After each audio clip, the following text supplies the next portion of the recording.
Good morning, students. How are you feeling? Welcome to the fourth day of Baltic Summer School of Digital Humanities. And today we will start with a very exciting lecture. I've been waiting for this for several months already. I'm very proud to present you Tessa Gengnagel, who is the co-director of the Cologne Center for E-Humanities at the University of Cologne. And she is currently one of the leading figures behind critical digital humanities. Probably she's very shy, but she is one of her research interests next to the scholarly digital editions and cultural heritage is the history and epistemology of digital humanities. So looking critically what we are doing, evaluating our methods, and not just blindly trying to work with data. So I give floor to her. The title of today's lecture is Computer as Archive, Computer as Agent. Welcome. Thank you so much. I'm very excited to be here and honored to be invited to give this lecture. Maybe I'll just also add a few words about my work at the Cologne Center for E-Humanities, so you have some idea what I'm doing in my day-to-day work. So at the Cologne Center, we are mostly involved in DH research projects as a digital partner, so to speak. So we are supplying the concept for the digital humanities component of digital scholarly editions, for example, or other similar type of projects, and then we are also implementing them. So in my day-to-day work, I'm very much involved in designing DH projects and managing DH projects, but the kind of talk that I'm going to give today is more aligned with my personal interests, which Anna already detailed to some degree. So I see myself more so in the tradition, you can also almost say, of critical digital humanities. And we also have a working group in the German Association for Digital Humanities where I'm part of this working group. So that's where I'm coming from. And the presentation that I'm going to give to you today is a combination of different things that I've been working on. So I don't have just one research focus. I'm working on different things that I think are interrelated. And that's, on the one hand, the history of digital humanities, or humanities computing, because of course it didn't used to be called digital humanities. And that's another big question, what even is digital humanities? Maybe you are familiar with these types of discourses about the definition of digital humanities. And this is even more important when we look at it historically, because this change to, in English, DH is a very Anglophone dominated community. This change to digital humanities happened around the year 2005. Maybe you are aware of this, so, but in any case, I'm just starting from that point. And before that, there was also humanities computing, and then in different countries, different languages, there are very different traditions, also depending on if we're looking at literary studies, history, art history, and so on. So looking at the history of computer application in the humanities is pretty complex, and I'm going to talk about that. But I'm also going to talk about questions that touch on the epistemology, and that's where also my interest in the history of humanities computing comes from, because there are different ways to approach this. If you are a historian, you might be looking at computing history from a different perspective than I am. I did study history, so I have some sort of historically influenced thinking, but I suppose for the most part I am a digital humanist. So my interest is, for example, in looking at discourses and the history of ideas. Okay, this was idle for too long, so it went out for a moment. Hope this shouldn't be an issue. Okay, so I'm interested, for example, in something like modeling theory. Move the tab back.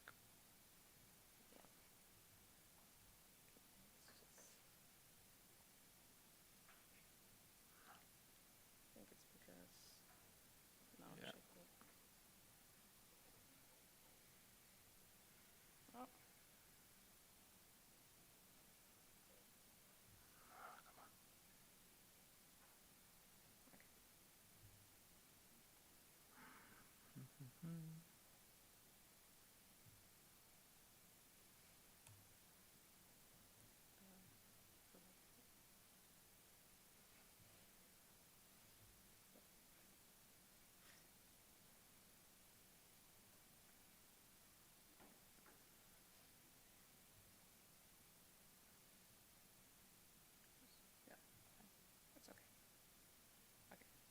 Perfect, thank you. So I'm fairly flexible when it comes to the length at which I talk about certain aspects of my presentation, so this is not an issue. So I'm interested in modeling theory, and I think it's a good thing that I'm talking now at this point in the summer school, because as far as I know, you've already been doing a lot of data modeling in different capacities when it comes to something like network analysis or network modeling, or network visualization rather, I should say. Okay, sorry, I don't know what's up with that.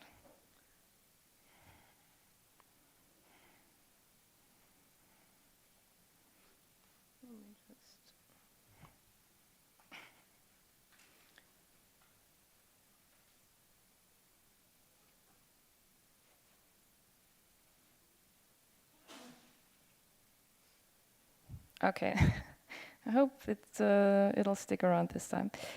And okay, maybe let's just move on.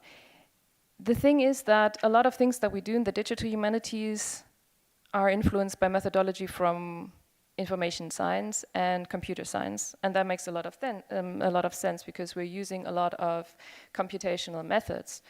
But on the other hand, there is a way to think about theory that's not just about methodology, and that's where the history of it comes in, and the history of ideas specifically. And I'm starting from a thesis that's influenced by Hans-Christoph Hobom, who is a librarian, library scientist. And in 1991, he has an article where he writes about the epistemology of computing in history. And it's called Historia ex machina, and I have some quotes later if we can get to that. And so he says that there is this idea originally of using the computer as an archive. Okay, simple enough. And then in the early 90s, when he's writing, he's saying, and now we are starting to use the computer more as algorithm, so to analyze the things that we've indexed and storaged, and where we've modeled the data, and we have all these database systems. And the thesis that's underlying my talk, and there's a question mark to it, is whether we are entering a new phase, which might be characterized as using a computer as agent predominantly. And of course, this is related to generative AI, agentic AI, and so on. So just to point this out, but I will come back to this at the very end. And this is the basic structure of what I'm going to talk about. First, before we get into the history of the digital humanities, I want to take a look at the concept of meaning. So I'm not going to dwell on this for too long, but I think it is important because meaning does not just exist in a context of digital humanities where we have to think about what we do in relation to what we apply it to and the statements that we derive from what we do. But there is also something that we have to think about in terms of meaning in the humanities. Because what we do in the digital humanities or in humanities computing is often, but not necessarily done, to answer questions that we have as humanists.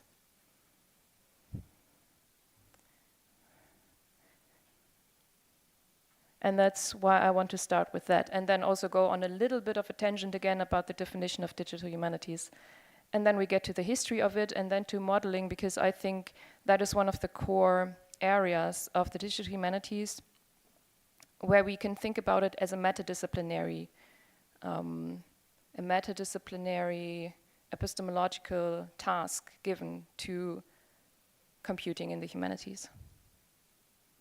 And so my starting point here is an essay or an article written by Erwin Panofsky. I myself am not an art historian.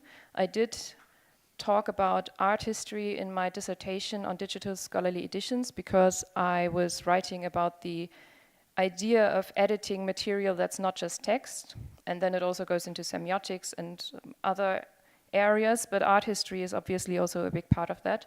And I think Erwin Panofsky, from a German perspective, is one of the great humanists of the 20th century. And he has this book called Meaning in the Visual Arts, and there's one article in it about the history of art as a humanistic discipline, and I think it's well worth reading from a cultural heritage and just generally humanities perspective. And so he has this quote, "Man is indeed the only animal to leave records behind him, for he's the only animal whose products recall to mind an idea distinct from their material existence. Other animals use signs and contrive structures, but they use signs without perceiving the relation of signification, and they contrive structures without perceiving the relation of construction.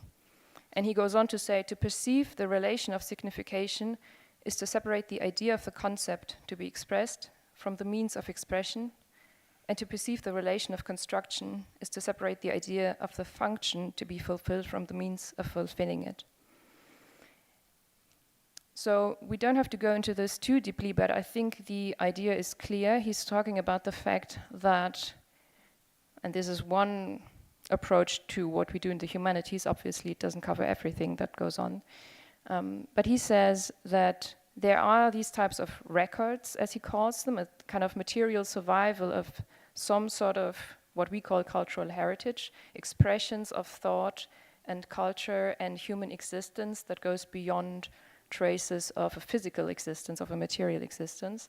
And then he says these records have to be decoded and interpreted. So that's where this important aspect of interpretation comes in. And he says, finally, the results have to be classified and coordinated into a coherent system that makes sense. So that's his approach to meaning making in the humanities. And it's very structuralist in a way. So that's also, I suppose, where a lot of the almost accusations come from, that the digital humanities are neo-structuralist. So that's a whole other debate. I know that some people disagree with that, but there are some pointers to it if you just think of structuralist meaning focused on structures, which structuralism as a movement was always a bit more complex than that. And actually, I don't think it had that much to say about structure as such. But so in his case, and he also talks about the fact that to interpret these records, we need to think of the spatio-temporal structure that they emerged from, the stream of time that they emerged from, where it's only in relation to where they come from that we can actually say, well, he says the year 1400 means something different in Venice from what it means in Florence, and so on. And then, of course, if we look at other factors, it gets a lot more complex in addition to that. And there's also something in, and this has also been cited in the modeling theory discourse in digital humanities from Willard McCarty, for example. There are some writings about modeling in the humanities, but not that many. So this is a kind of methodological reflection that never really took place in the humanities. And I think that's where we see some of the issues when we talk about modeling in digital humanities, because there are a lot of types of modeling happening. And there's, of course, a new type of modeling being introduced when we talk about large language models. But again, in terms of conceptual modeling, this is something that already happens in the humanities, and there's at least one article, and there's a bit more, but this is the one that's often cited. And Gordon left, so he was a historian and hermeneuticist, I guess you could say. He says, history cannot be systematically studied or written unless the historian observes the criteria which are peculiar to it as a body of knowledge. For that, a conceptual framework is necessary, which, however empirically founded, becomes intelligible only through following the same intellectual processes of definition and inference necessary to all conceptual knowledge. That framework is provided by the historian's models, which, as mental constructs imposed upon the evidence, make the facts speak in response to his prompting and not of themselves.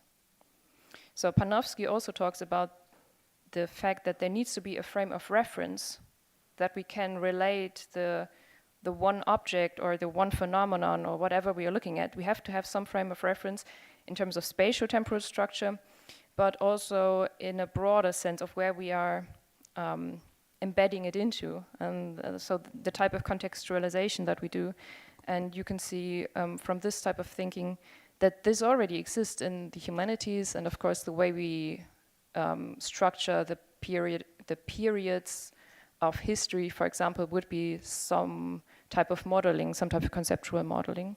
And then when we go into the digital humanities, we carry a lot of these implicit models into what we do in terms of explicit data modeling. And lastly, on that point, there's also from media theory, I think there's also some worthwhile literature to look at. And so, for example, in this case, Bernard Dionysius Gegen, I don't know if I pronounced that correctly. He has this book, Code from Information Theory to French Theory, and he also looks at cybernetics and MIT and how structuralism was entangled with colonial record keeping at the time. So there's all kinds of entanglements of different movements, and he writes about, this is not a main point, but in some margins, he also addresses the distinction that is sometimes made, or the dichotomy between data and theory. And often when you look at digital humanities literature, you will also find this talk of two cultures, which is a reference to C.P. Snow, that I think is very misplaced, because the context of what C.P. Snow was talking about in the 50s is always completely ignored. But so you have this idea of, okay, there's two cultures and somehow they're incompatible. But he says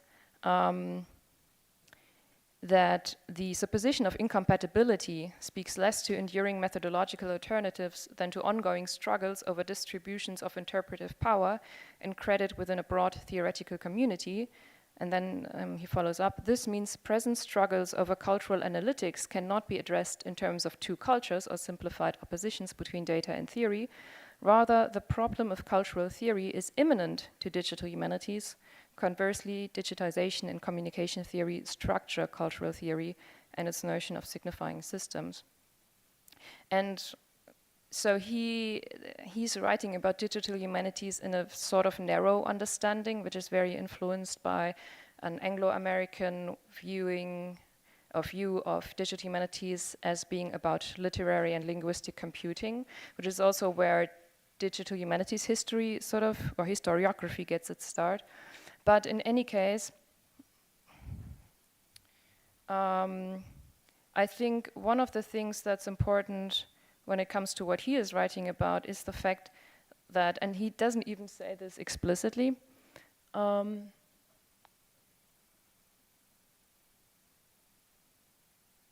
but there is something to be said for the fact that a lot of what is happening in the humanities today, or in human life, is happening in a digital space. So there are some interactions between what we do in the offline scholarship, if there is any offline scholarship anymore, and in the online way of thinking about it, so the digital and non-digital, or however you want to phrase it. So there is some interaction that we also have to think about in terms of representational paradigms. And so that gets us to something that I could have also placed at the very start, but I wanted to talk about this general notion of meaning in the humanities first. Again, when we talk about digital humanities, normally we talk about it at the very least in the European context or in the German context. We often talk about it as a continuation of humanities computing, because a lot of the same actors who were in what was called humanities computing then they were responsible for the changing of the field, or the name of the field, to digital humanities. That was a very conscious decision. But there's also this intersection with public humanities. There's an intersection with new media studies. And then at the very end, there's this notion that digital humanities is humanities in the digital age. And as I just said, I think there is something to be said for how digitization changes what we do in the humanities in general. But there is something distinct about what we do in the digital humanities or humanities computing regardless. And it has to do with a more conscious effort of computing information and knowledge from the humanities. So it's not just about looking at the effects that digitization has on the humanities, but it's about actually using computing to address questions in the humanities. And then there are some, you can also differentiate from computational linguistics, which has its separate tradition, but also kind of came back into the fold of digital humanities. There is the development of computational humanities, if you're aware of that. That was founded around 2019. Then we have cultural analytics, which is, again, sort of its own thing, but there are intersections, especially Lev Manovich is very prominent in that regard. And then, of course, with AI, we have all kinds of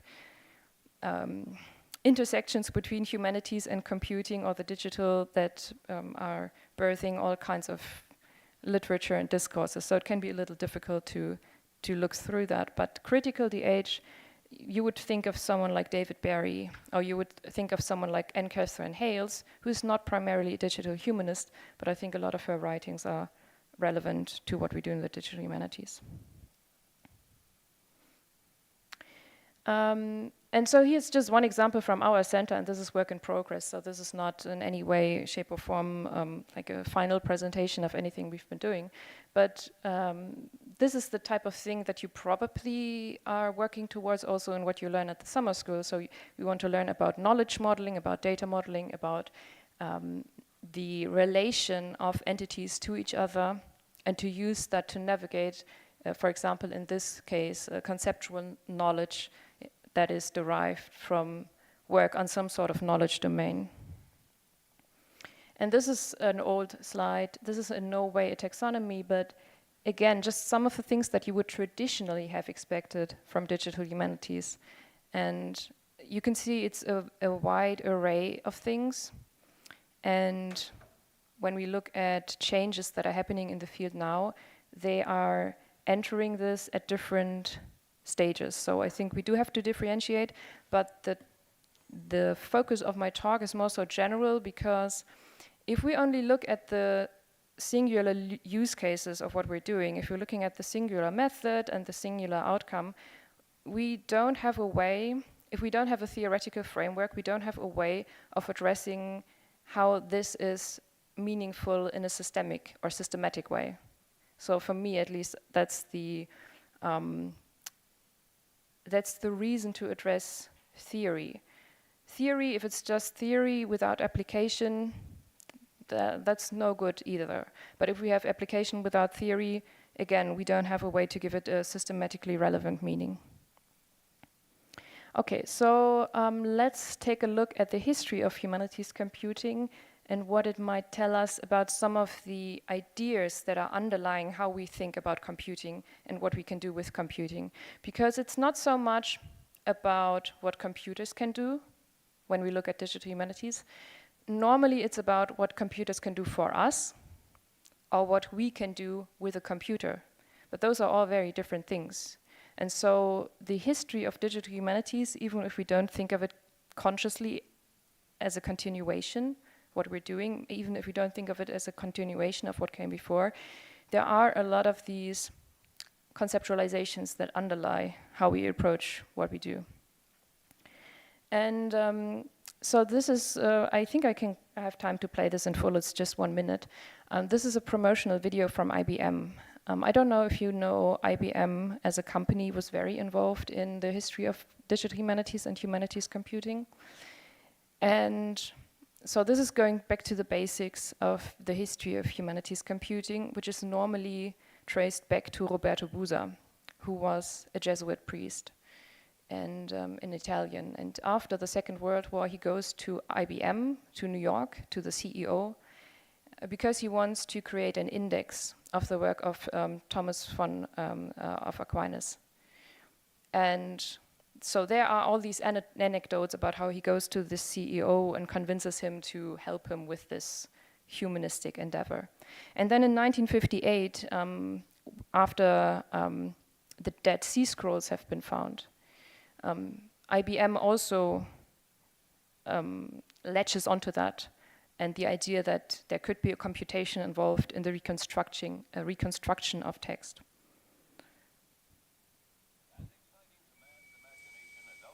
I mean, there's some sound, it's not that important. The Holy Land of ancient scrolls tightly rolled up and stored in caves along the shores of the Dead Sea.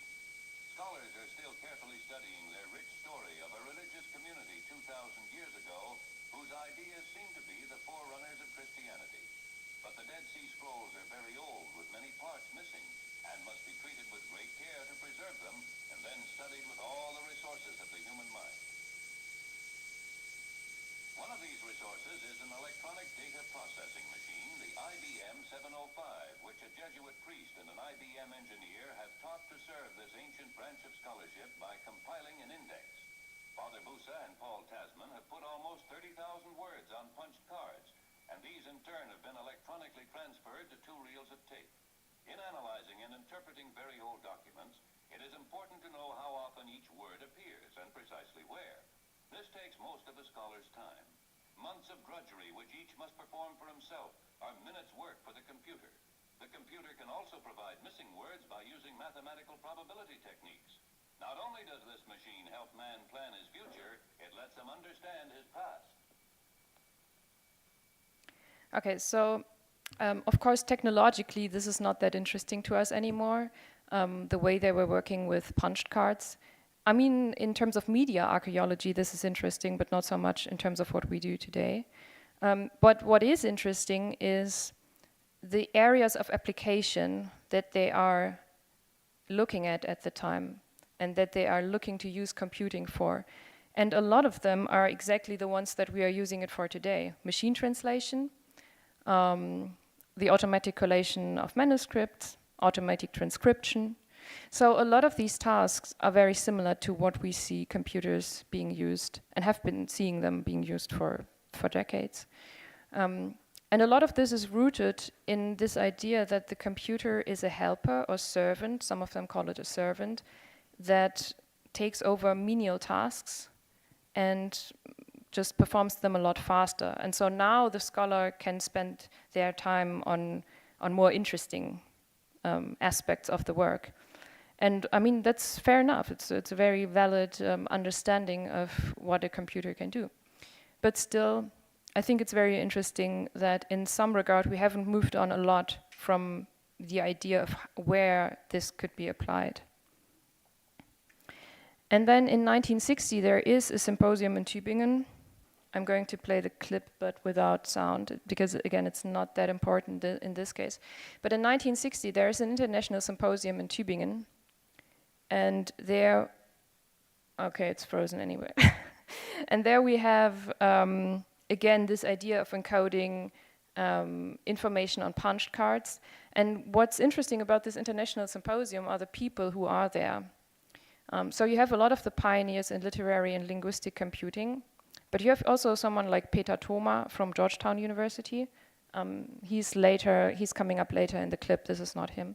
But Peter Thoma, he was working on the first software for machine translation, or the first one that was actually in use by the US Air Force and then later the European Commission. And a lot of their motivation arises also from their, I think, biographical details. So the experience of World War II plays an important role. And I just wanted to mention that because there is an entanglement of politics and humanities computing right from the very start that we also normally don't look at. And Roy Wisby, he was one of the participants at this conference in Tübingen in 1960. And he has a theory why medievalists and classical philologists were some of the first to make advances in this field. And he says it's likely because in these disciplines, one is forced day by day to proceed pragmatically, collecting evidence, since valid literary insights can only be gained on the basis of painstakingly compiled comparative material. So that's where we see the roots of a lot of the activities in digital humanities, because a lot of them at their core are about the representation of cultural heritage. And that's also why we see a lot of intersection with work at cultural heritage institutions, such as museums, libraries, and archives, and the digitization happening there. And it's not only about metadata, although that's very important, but it's also about this idea that we want to make what we digitize accessible in a semantic way.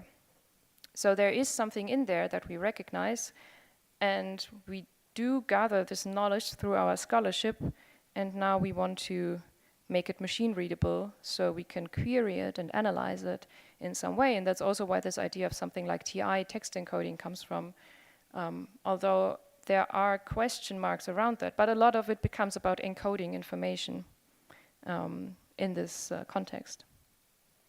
And then to wrap this up, this section, I think there's still something interesting because there are people also in the 1960s who are aware that there's more that could be done with computing. And there is, for example, in the very first issue of the journal Computers and the Humanities, which is a very important journal for those early decades. In the very first issue, there is an article, it's a few pages, but there is an article by Louis T. Milic, who also is involved later on in computer poetry. So computer art, computer poetry, again, all of this plays a big role right from the start. And I think it's very interesting what he writes. He says, a more serious effort ought perhaps to be made involving a genuine willingness to put the creative powers of the computer to the test. The generation of poetry or of music is obviously not an end in itself. As scholars involved primarily and ultimately with the mystery of the creative act, we are always responsive to what we can learn about the creative process. Making simple models, which can produce music, language, design, is only a primitive stage of this investigation. Far more complex models with considerable autonomy, self-correction, and even introspection can be visualized. Such speculations are not fantastic, they are at the border of reality. By abandoning our conception of the computer as merely a mechanical clerk suited mostly to repetitive routine operations, by learning to know its features, uses, limitations, and possibilities, its nature in short, we shall be properly reorganizing our thinking for the new age. What the computer will enable us to do in our humanistic tasks has hardly been imagined yet. Even immoderate speculation tends to fall behind the new reality. And this is, to me, very interesting because I feel like that's true even today. And that's not to say that there aren't being innovative or imaginative things, that they aren't being done in the digital humanities. I think there are very interesting things happening in the field, and I've been in the field for more than 10 years, so I think I do have a fairly good idea of what's happening. I also was at the DH conference in South Korea last week, so, but still, there is always a sense that what we're doing emerges from interests that we acquired prior to engaging with this, and maybe there is some sort of inhibition attached to that. And then when we look at the history of humanities computing, so those are all very, I wouldn't say traditional ways of looking at the history of computing. Okay, I'm getting faster at this. So looking at literary and linguistic computing as one area of early humanities computing is, I would say, fairly traditional, although a lot of this has not been explored either. I don't know why it's keeping going out. But there are other interesting areas that have been somewhat neglected so far. And that's, I think, because there is also a sort of domination of what is accessible to people interested in humanities computing. And as I mentioned at the very start, there is a sort of domination by Anglophone literatures and scholarship. And that means that some developments are not taken as being part of this history of humanities computing. And I think the field of cybernetics is one such case, because cybernetics, if we look at the situation in Germany at least, which, as you will know, was divided for most of the second half of the 20th century. If we look at the history of computing in Germany, normally people, well, I mean, almost always, people only talk about the history of it in West Germany, although in East Germany they did write in German, so theoretically we could read what they wrote. But this is not seen as being part of the history of Germany today. And that's interesting because something like cybernetics, which was very popular in the East, in East Germany more so than in West Germany, in cybernetics that, sorry, yeah, sorry, I don't know what's wrong with it. In cybernetics, which you might know was something that was founded, I don't think I need, I hope so, but, well, What's the password? I don't know. Here.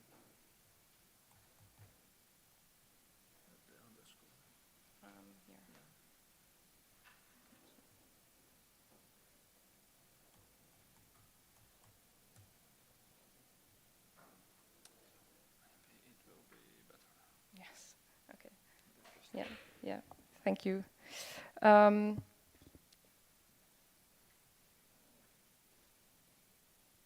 okay. So cybernetics was founded after the Second World War by Norbert Wiener in the US. And it was intended as a universal science, and it was about information theory and communications engineering and also systems control. And there was a pacifistic idea attached to it, which we also saw with machine translation and Peter Thoma. But in the West, broadly speaking, very simplified, cybernetics declines in the 1950s in popularity, and there are different reasons for that. In East Germany, meanwhile, and also in the USSR, it gains in popularity in the 1960s and becomes a very important field of investigation. And this is especially related to the topic of modeling theory when we're looking at it from a perspective of digital humanities today. So in East Germany, they are very concerned with cybernetics and modeling theory and computing of history and humanities in that regard. But so far, nobody has really looked at that. And I'm currently writing a paper about it, so that's why I'm mentioning some of this here. Here we see some of the examples of what it would look like to work with punch cards. I mean, some of this was mechanical, more so than what we would think of as computational today. But regardless, it's more about the concept of information and data modeling and information retrieval. So if we're looking at these histories, we not only have to look at something like cybernetics, because it was very popular in the 1960s and 1970s, and before that also in the 1950s, depending on where you look at. We not only have to look at cybernetics, but we also have to look at something like archival and information science. They are discussing a lot of the questions that would be relevant to us today. And this is just one example. So there was, for example, this philosopher Georg Claus at the Academy in Berlin, which was in East Germany at the time. And he was a philosopher, but he was very invested in cybernetics. So it wasn't just engineers, because in West Germany, Karl Steinbucher was the main proponent and also a pioneer of artificial intelligence. Karl Steinbuch, he was an engineer.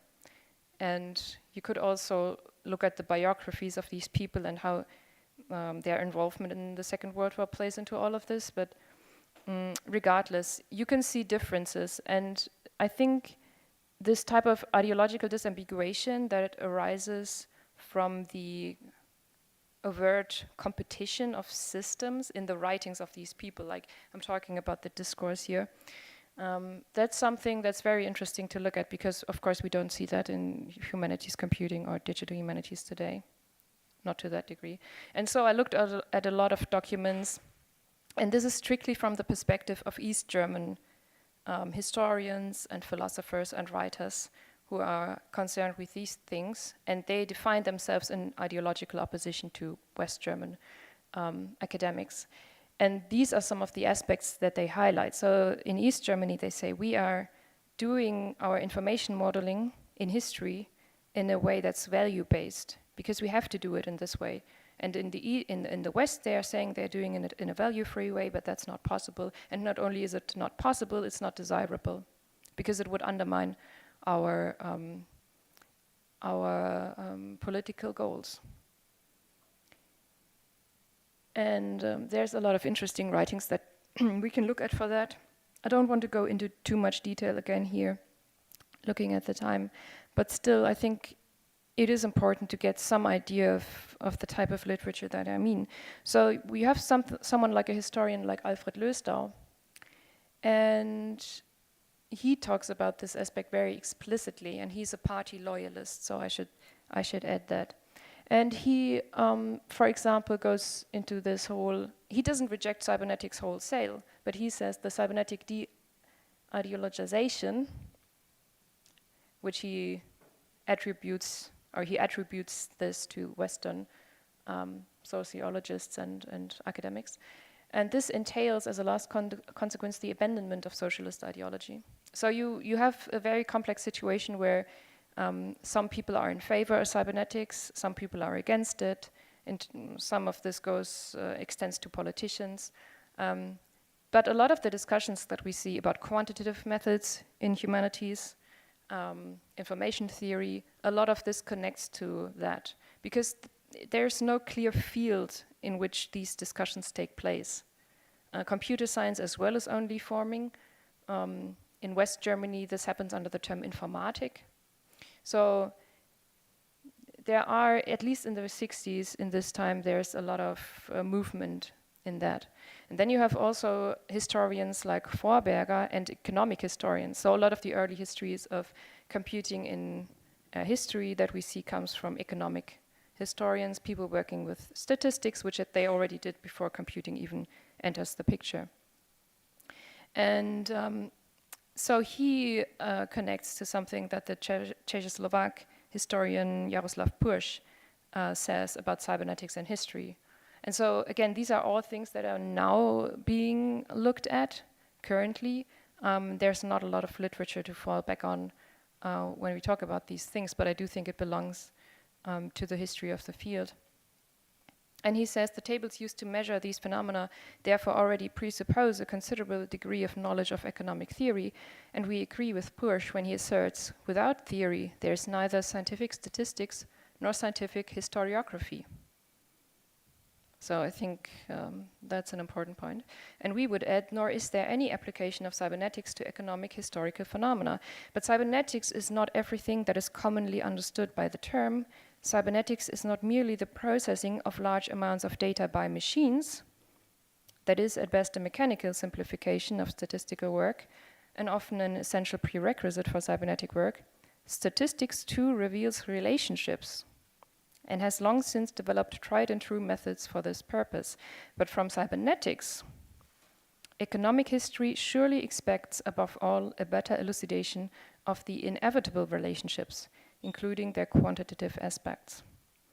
So I think here we can see why something like modeling theory plays a bigger role in these discussions than in other discussions of information theory at the time, because it's very much about modeling systems and their components and their relation to each other. And that's just something that I wanted to highlight as we now go into modeling as it's been understood in the digital humanities so far. So what we see as modeling discourses in the digital humanities does not connect to what I just showed you. I just wanted to show you that to emphasize that there were a lot of discussions about modeling already before, in the context also of the humanities and Gesellschaftswissenschaften, societal sciences, and so on. So, modeling in the digital humanities is normally equated to knowledge and data modeling.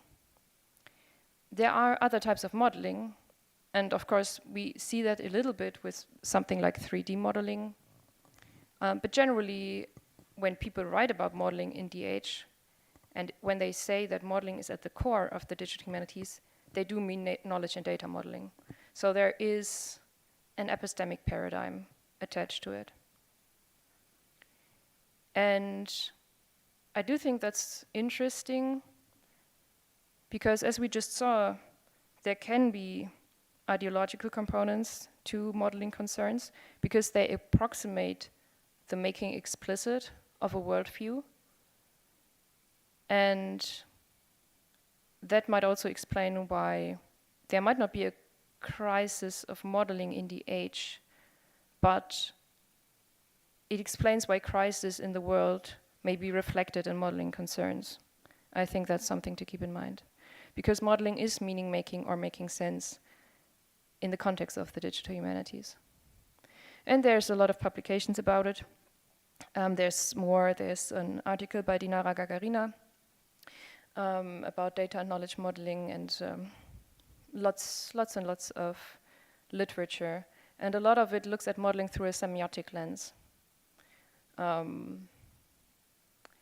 And this publication by Willard McCarty, I think, marks perhaps the end of what we used to call humanities computing and the transition into digital humanities, because he publishes this in 2005, and that's exactly around the time when the change of the name of the field happens.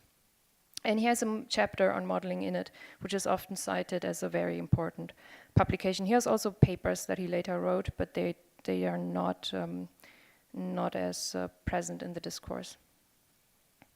And so, he says, my starting point is the fundamental dependence of any computing system on an explicit, delimited conception of the world or model of it.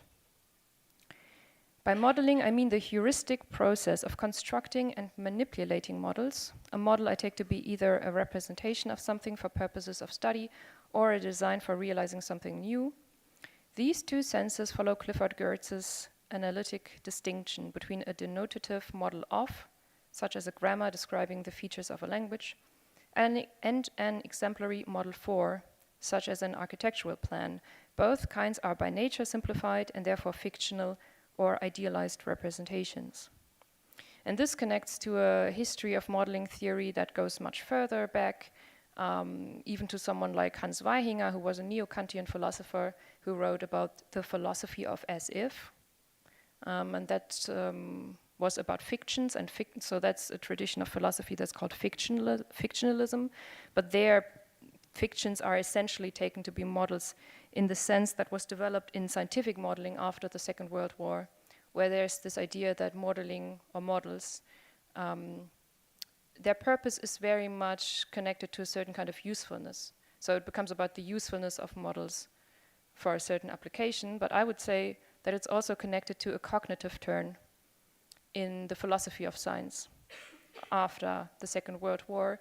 And we see this, and again, here's where the context of cybernetics comes in and communications engineering, because a lot of these modeling theories, also scientific modeling theories from the 1960s and 70s, they have a very strong idea around the fact that models do not just represent some real life phenomena, but they are about communicating information. And this is a very simplified model or representation of that that I made for an upcoming publication. So you have this idea, there is a modeler or there are modelers, and they construct a model which represents some sort of selection of a world phenomenon or something that we perceive. And it's always selective because it's not everything in it. If you look at a geographical map that you want to use for driving somewhere, there will be streets in there highlighted because that's the road that you want to take. But maybe there won't be information on whether there are cornfields next to the street, or, you know. So there's all kinds of information that's not going to be in these maps because it's not relevant for the purpose that you're using it for. Whereas if you're a farmer, maybe that's what's relevant for you. So that's a very simple example. And of course, mapping, geographical mapping is a special category of modeling. But just to give you an idea of what this is about. And we could complicate this further by going deeper into modeling theory, because there are these layers that are normally denoted, at least in the German discourse, with something like Urbild. So you have the Ur-image of something, which derives from observing something in the world. And then you have the Abbild, so a representation of that. And in German, there's this very strong imagery connected to this terminologically. And then this can also be used as a Vorbild for something. So a model can also be something like a prototype, or you could see this with an architectural model. So there's all these different kinds of ideas of modeling. But then when we look at something like large language models and all the modeling language that comes into play from that, we're talking about model collapse and world models and this and that. For example, the representational layer is very complicated, if at all distinguished. And so, again, I don't want to overcomplicate it now, but There are all these aspects that we have to consider, and this goes hand in hand with talking about formalization and operationalization in the digital humanities. And this, of course, all impacts the type of meaning making and making sense that we can do. And this is talking about the conceptual modeling of it. When we then implement that in a certain data model or with a certain technology, there are other technical or otherwise restraints that coming into it, affecting this even more. And this is my way of distinguishing certain modeling interests in the digital humanities. They are related, so this is not a taxonomical distinction, but I think the main interest, and this relates to knowledge and data modeling, is the inscription and visualization of meaning and relation. Of course, a lot falls under that. And then we have something like computation and regeneration of cultural expression, which becomes more important when we look at generative AI. 3D modeling with the recreation of objects, artifacts, and spaces, and then we have something like 4D modeling, where it's more about the simulation of spatio-temporal events. So simulation becomes more important, and the spatio-temporal structure becomes more important. Again, these are all interrelated, but just to give you an idea of the way I think about this, and then you can also pull up a lot of examples of technologies and libraries and models and all kinds of things for all of that. But again, this is not a taxonomy, this is just a highlighting of certain things that we do in the digital humanities and why they are so dominant. And this is another visualization of that idea that I had in the earlier visualization. So there are all these interactions. I mean, Panofsky focused on the record of something. So maybe the humanist will look at the manuscript. But then we also have a digitization of that manuscript. And that combines with the information that we can see in the manuscript that's not in the digitization. For example, a watermark that might not be in there. And then maybe we are creating an edition, a scholarly edition out of that. And if it's a printed book, there's also a lot of information that's not in there. And if it's a digital scholarly edition, there's other information that's not in there. So this idea of loss of information is always important, but I think it's wrong to attach this to digitization itself necessarily. We already had a lot of loss of information in traditional scholarship, in some regards even more so, because we did not have a representation of the material visual aspects, for example. And then aspects like reconstruction come into it, which are sourced from circumstantial evidence, which is not actually in the primary evidence that we're looking at, but it informs the type of information that we encode, if we encode this information explicitly. And even in the age of generative AI, or perhaps even especially in that age, we see the importance of that when we look at something like retrieval augmented generation, because this idea that we need a knowledge base becomes ever more important, the less the regeneration of cultural expression is rooted in an actual being in the world, although there are representations of world knowledge in language and cultural expression themselves. Yes. And so that's where we are now going with generative and agentic AI. And this is too complex a topic to really, I think,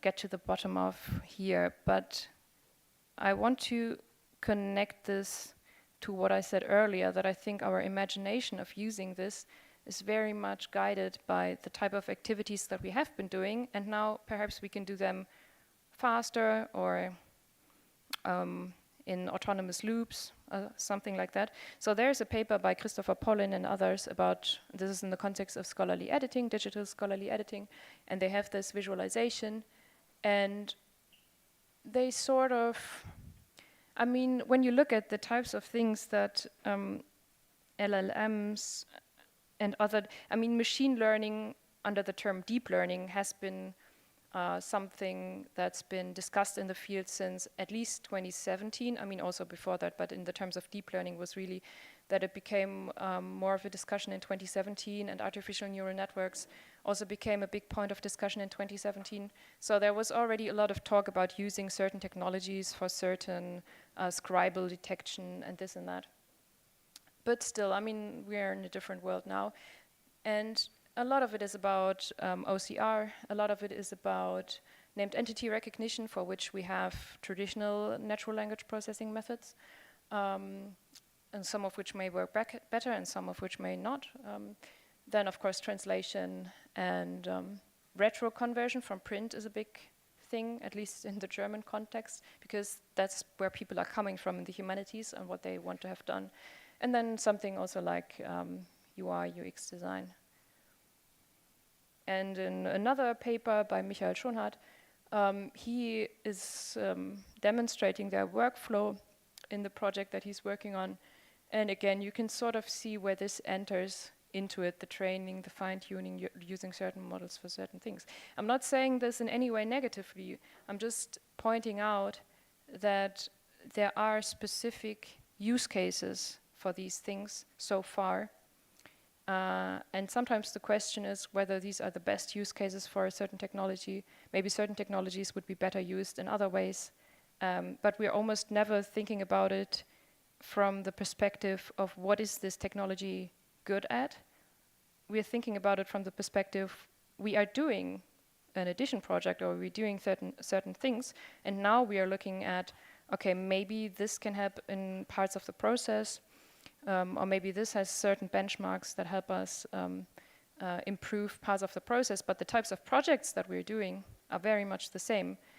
In the German context, that's of course also because a lot of these projects are very long running, and so you can't change the project design every 5 years, and you do have to produce a reliable resource. So that's another aspect to it.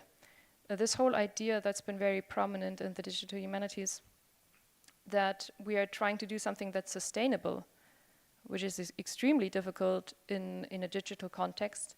And frankly, in other disciplines, and we see that in Germany with the way also certain policy measures are being made around data storage and computing centers at universities and what their tasks should be.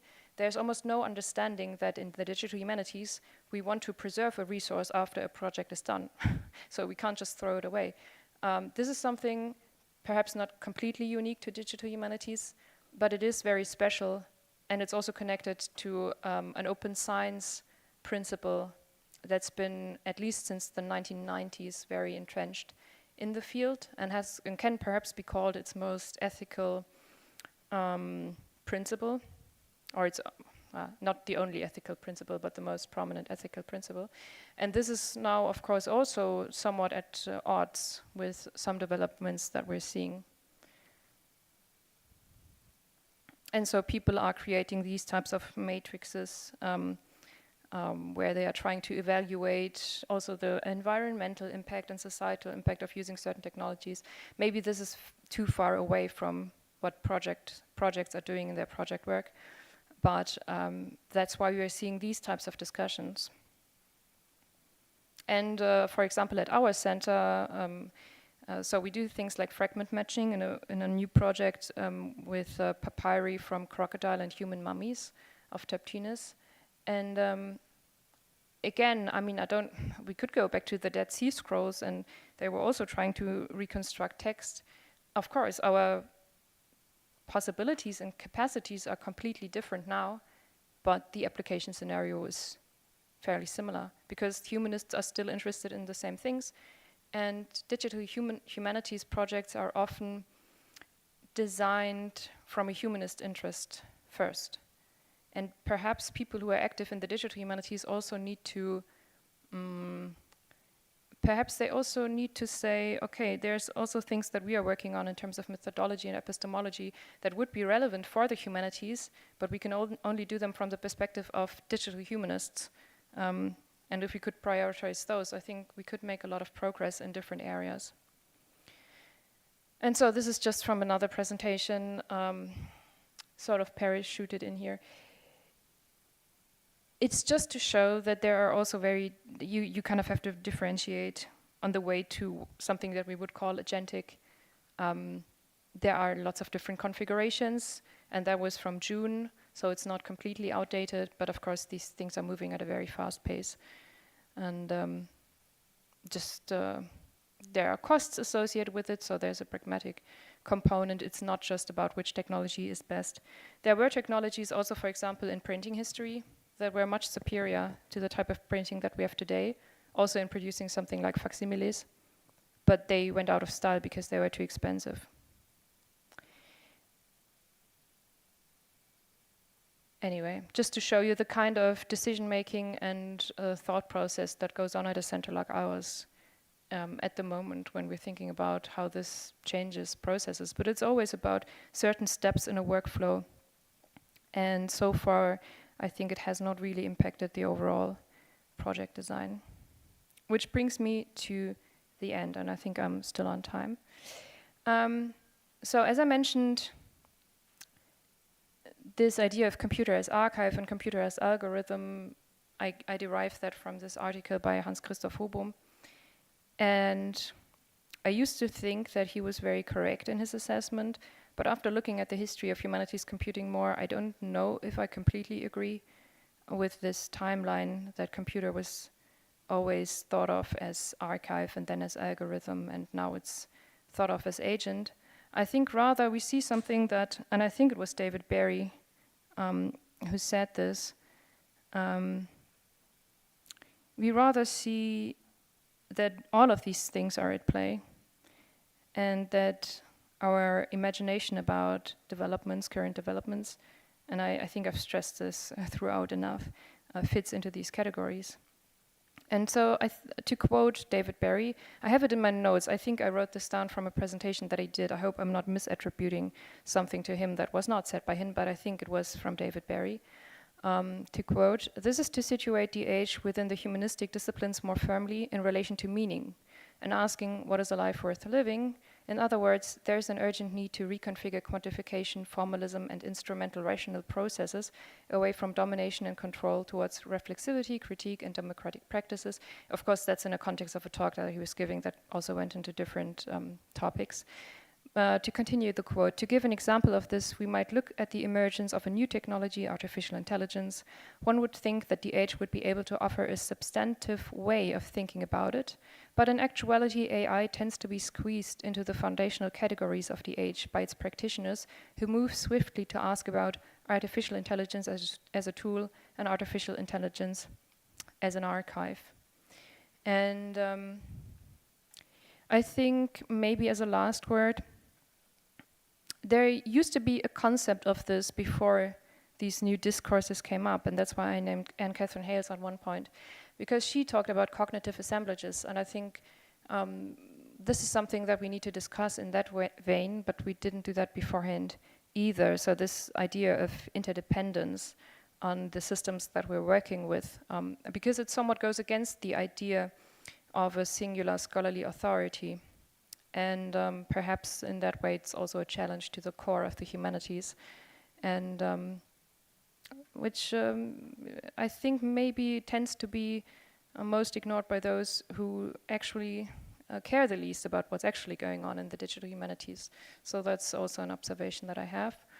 And I think there's no crisis here, but what we have to do is read what's out there, because there's a lot out there, as I showed with the history of humanities computing, but people generally don't make the effort to look into these things, and that shows a certain lack of time, I understand that, but there's also a lack of curiosity, and without curiosity, we cannot engage in conversations about meaning, and that's completely regardless of whether that's in the humanities or the digital humanities, or honestly, human life in general. And I think I will end it at that. Thank you for your attention.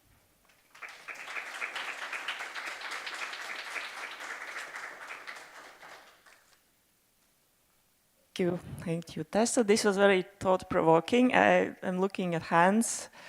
I hope this time I have also time for my questions, but because I think this speaks to every philosopher in this audience. my first question, well, I'm not seeing any hands here. If you let me move a little bit further away from in particularities of your presentation. So I'm wondering about this connection of the model and the theory, and I will explain. So to simplify, theory is something much bigger, model is something smaller. Theory, scientific theory, is an explanation of some aspect of the natural reality. It's something big, and it might involve a general model, some smaller models within it. It's like, for example, like evolution theory, or germ theory, or maybe even climate theory. Those are scientific theories that are proven enough and are used to explain the world around us. And the models is something might be smaller. One model can represent one object or person or also some aspect of reality. It is a formal representation of an aspect of reality, oftentimes simplified, abstract. Sometimes it represents reality more precisely, sometimes it's more abstract and more simplified. And I know that especially at the end of 90s, the beginning of this century, those people who worked in emerging digital humanities theory, like Franco Moretti, they were dreaming of being able to create theories for literature or broader cultural theories, to be able to explain culture as a reality, to see bigger trends, similar to as we have described the natural reality. And there were hopes that with the help of digital tools, we will be able to do that and spot these larger patterns in the cultural reality, because before it was not seemed impossible, because the cultural reality was too complex for people to describe it coherently and create convincing theories. Of course, there were still theories, they're not as strict as the natural sciences, but still there are theories. But do you see that there are any theories emerging from the digital humanities? Because I think there are still mostly hopes and realization that we might be looking into this more. I'm not personally aware of something that I would call a theory emerging from the digital humanities.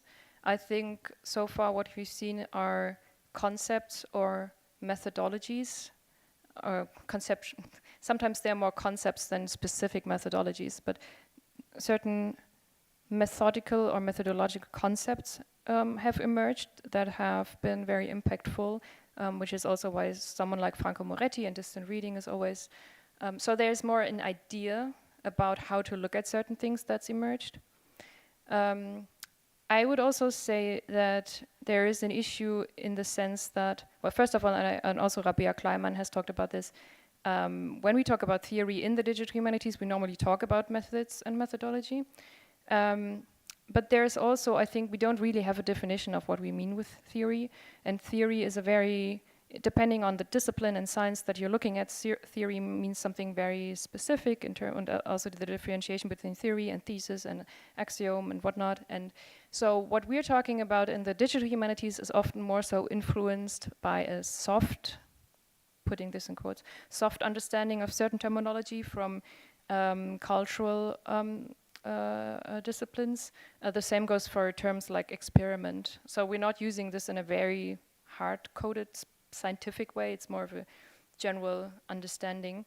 And this wasn't your question, but maybe as a point towards that, when we're looking at the difference between a model and a theory, I would maybe more so look at the difference between a model and a concept, or a conceptual model and a concept. Because I was also asked this once, what the difference between a concept and a model is. And I would say the difference is that the moment the concept has an identifiable structure, it becomes a conceptual model. Because I think the structuralist impulse that we see there is important. The moment you have identifiable or identified entities and a relation between them, you're moving towards talking about a model of something. And this model can reflect a theory or a thesis or a concept, but it is something that's closer to something that can be translated into computable structures because it has an identified structure, even if it's not necessarily identified in a way that's directly computable, but you delineate things. And in terms of theory, I mean, I think maybe this is for certain disciplines. I know that in medieval literary studies, sometimes people, because of the work they've been doing in digital humanities, they develop an understanding of a certain source that's different from the common understanding in scholarship that goes against the common scholarship. So I suppose in that sense it could be a new theory of how to read or how to interpret a certain kind of work. But I don't know if that's a big enough use case to call it a theory really emerging from digital humanities. And also, maybe as a last point, I didn't talk about this, but for example, Panofsky, in his definition of the humanities, he talks about natural sciences a lot, and he contrasts a lot the cosmos of nature and the cosmos of culture and all the differences there. And I think what I've been seeing is that I don't think, and this also goes to the aspect of epistemic world modeling that's been sort of tried in DH. I don't think that we do have something like that in the humanities that can be really tested against what we do in the digital humanities, or rather, I don't think that what emerges from the digital humanities could really make a claim on that scale, because people can't even, or they don't even use something like TI, text encoding, the same way between two projects. There's simply too much perspectivity involved in the way we ascribe certain interpretations and meaning to certain knowledge domains, that I would be very skeptical at least, but I would be interested in seeing something like that. But all the big scale, large scale projects, something like the Venice Time Machine, and this is not my personal opinion, this is just something that's been that was reported in the media at the time, they failed. They didn't, they overpromised and underdelivered.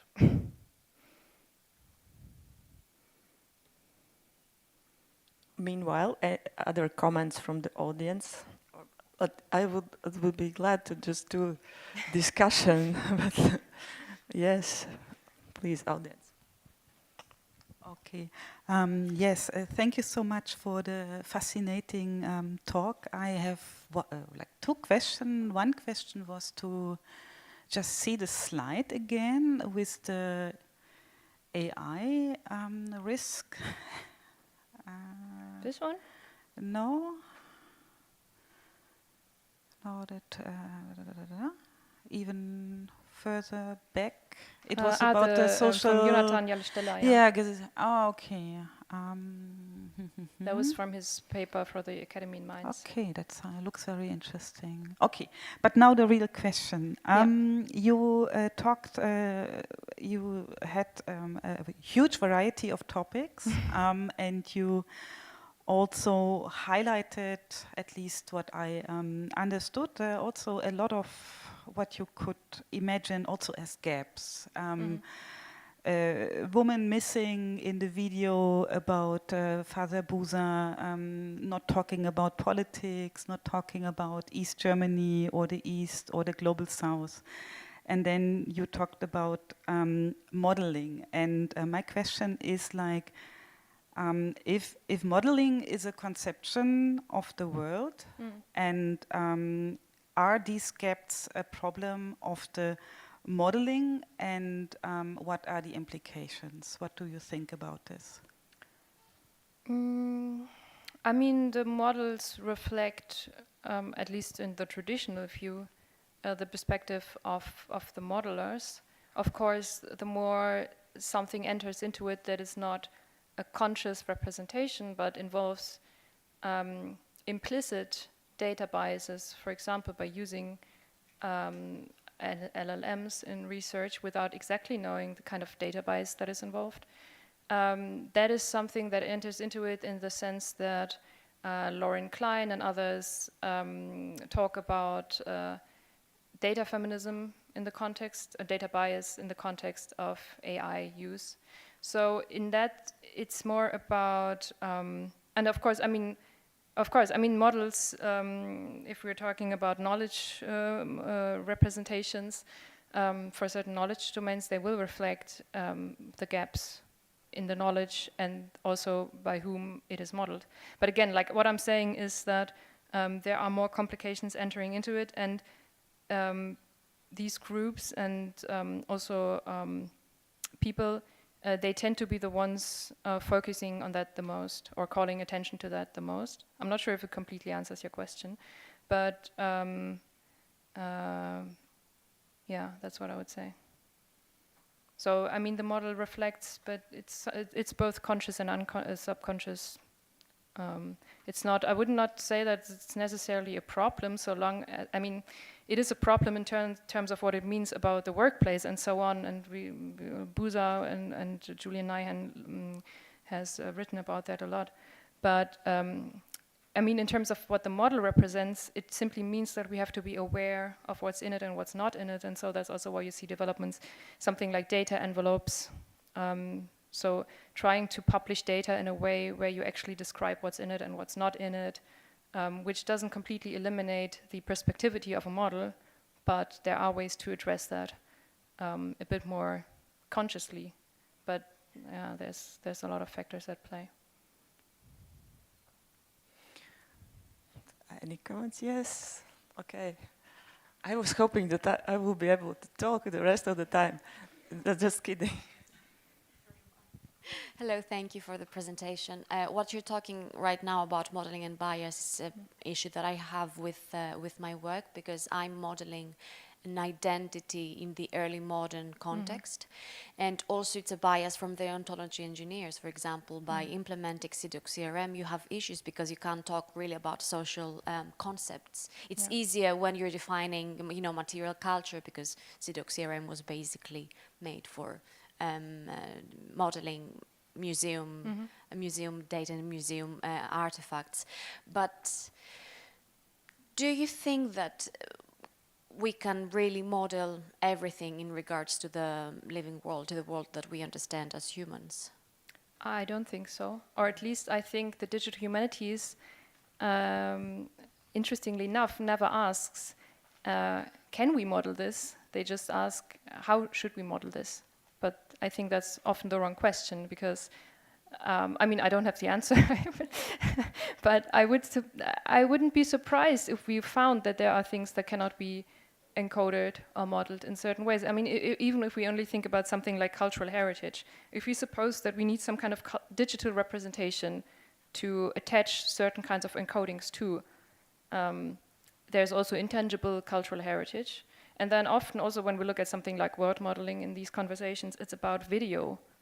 It's about maybe also, some sensory input, and that's at the intersection with robotics, but a lot of it is actually, when you look at it from a humanities perspective, it's not that,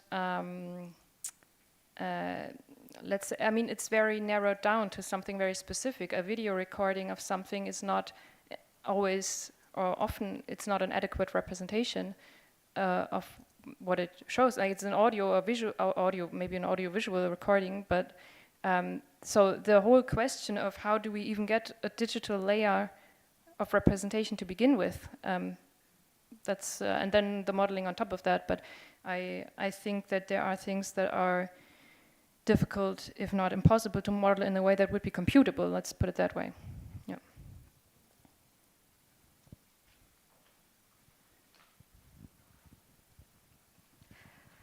Hi, I'm working on. In America, I'm working on a poet's digital archive. So my question is about the last phrase that you used, artificial intelligence as an archive. I would like you to elaborate on that. I assume that it's not just meaning for a repository of knowledge. And you mentioned that as an important important concepts like meaning, meaning creations and making meanings and curiosity. So if you could elaborate that computer as not just an agent, but an archive with a reference to the meaning creation and curiosity. Thank you. Okay. So with the artificial intelligence as an archive, so I mean, this is the way that David Barry, I believe, put it. I think what he means by that is that it is a reference to this idea that we can use these technologies as a different way of knowledge retrieval or representation. I mean, again, the representational aspect, I think of it, people do not generally make that claim, but the way we conceptualize using this, people do think of it, maybe not necessarily always in academia, but I think sometimes also in academia, they do think of it as something to retrieve information with or from. And I think that's the relation to something that's called archive. Also, in terms of the term archive, I should note that in digital humanities, and also, for example, digital scholarly editions, there is a tendency to use the term archive in like a literary scholarly way, which is also distinct from the way archival studies has talked about some topics. And Michael Caswell, I think, wrote an article about this.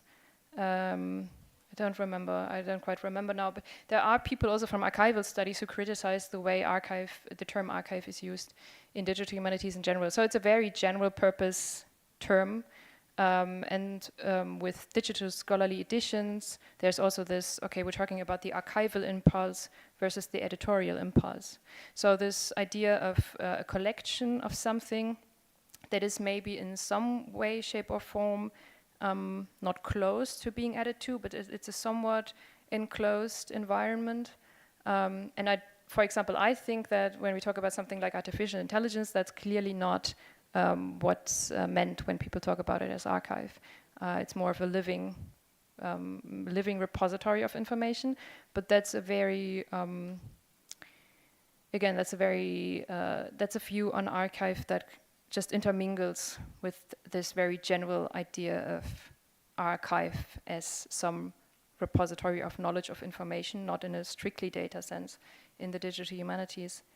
And as to the question of curiosity, I'm not sure if I completely understood how I should elaborate on this in relation to archive, but I think maybe this also goes, well, first of all, the exploration of what the term archive even means in this context. So for me, it's also the terminology that we use in a lot of places, actually also the term knowledge, and also the term information, and the relation to the term data. Usually we look at this with the data, with the pyramid of data at the bottom, and then we have information and knowledge and maybe even wisdom above it, but there's no consensus on what these terms actually mean. And I was also at the DH conference last week during the keynote. I also had this thought that a lot of the way people talk about artificial intelligence and knowledge and retrieving knowledge or interacting with the knowledge that is in there somewhere, I feel like we need to have a bit more curiosity, not just on how the technologies work specifically, which is very important, and what they're being applied to, but also the way we talk about them. And that has an anthropomorphizing aspect to it, but that's not the only thing. I think it's really more about having definitions, which is not to say that those could be the only definitions of something like knowledge or information, but the way we are working without definitions, also when we're talking about something like structure, I think makes it very difficult to actually communicate about what we think is happening.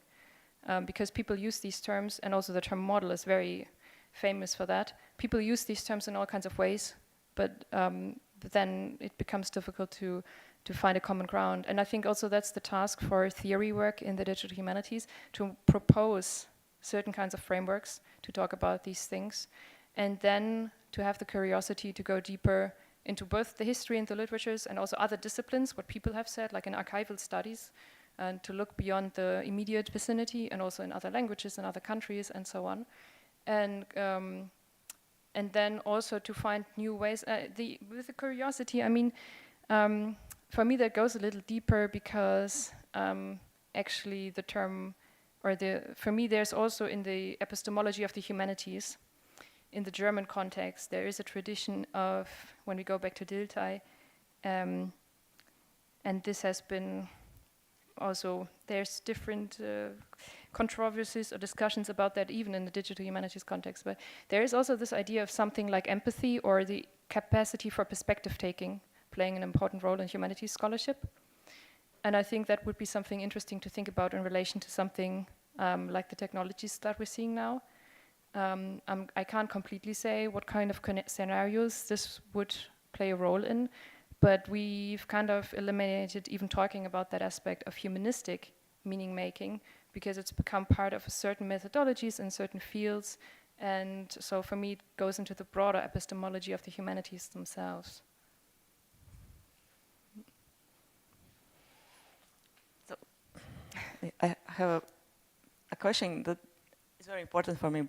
This is why I leave it to myself to ask maybe the last question or the question before the last question.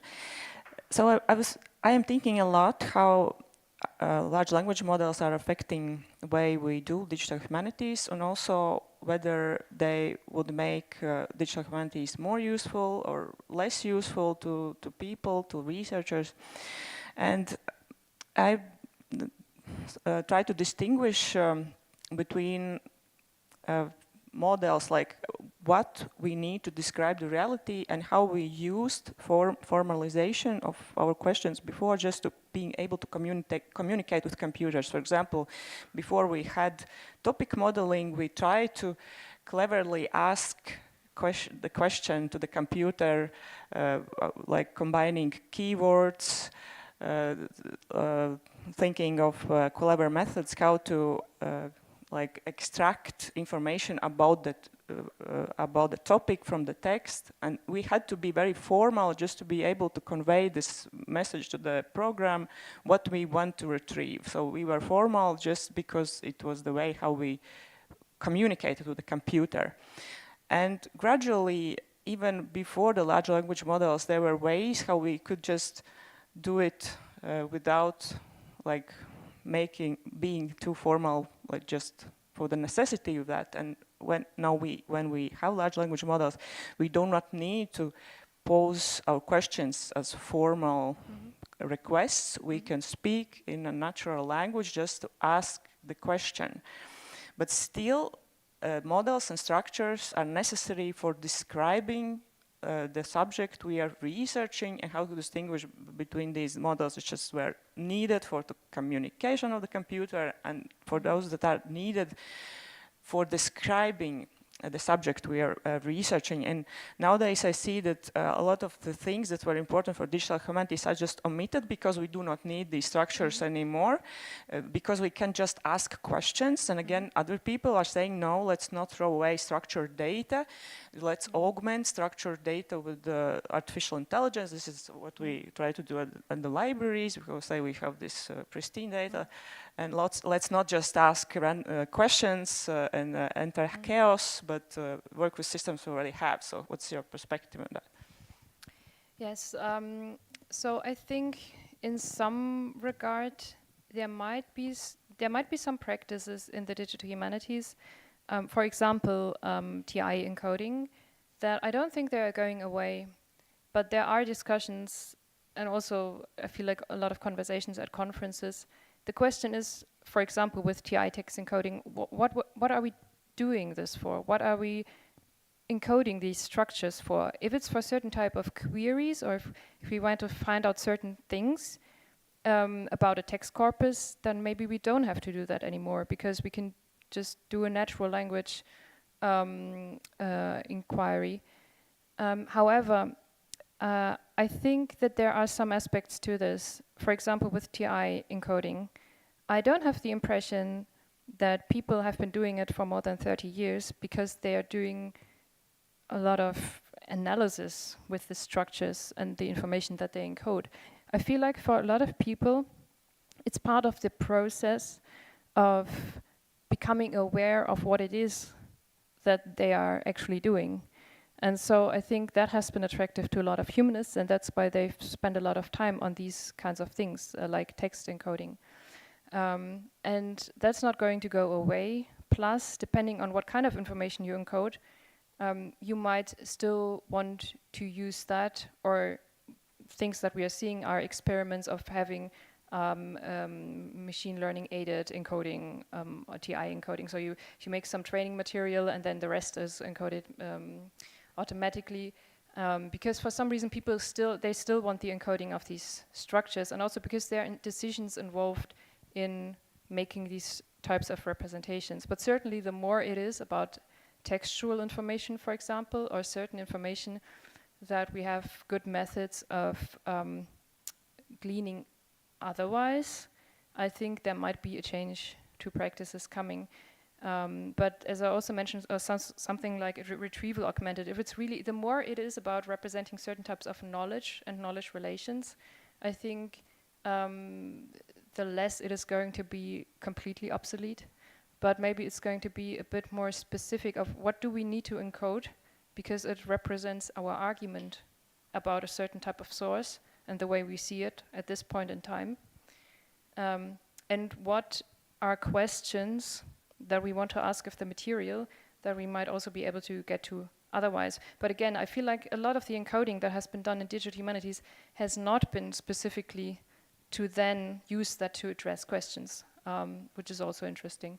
But yeah, I think it highly depends on certain things. And also there are people who prefer not to write natural language prompts because they feel like if they're doing it, or the more they do it in a structured way, the better the results. So again, there's also the question of, in an academic context, what's the methodology there? Outside of the academic context, again, that's something different, but you need to have some kind of argumentability of what it is that you're presenting as the result of what you're doing. And the more you delegate that, the less you can, you can present something, but then there's the question of reliability of information. And that goes for a lot of things. So at the conference, there was a very interesting paper by Catherine Bode about also the way different probabilistic, there was with BERT, but also something like probabilistic methods, there's different, it's very complicated. So anyway, that would be my question, that I don't think it's going to go completely away, but certainly people should put thought into what they need to encode and what they don't need to encode. Yeah. Thank you so much. How about another round of applause?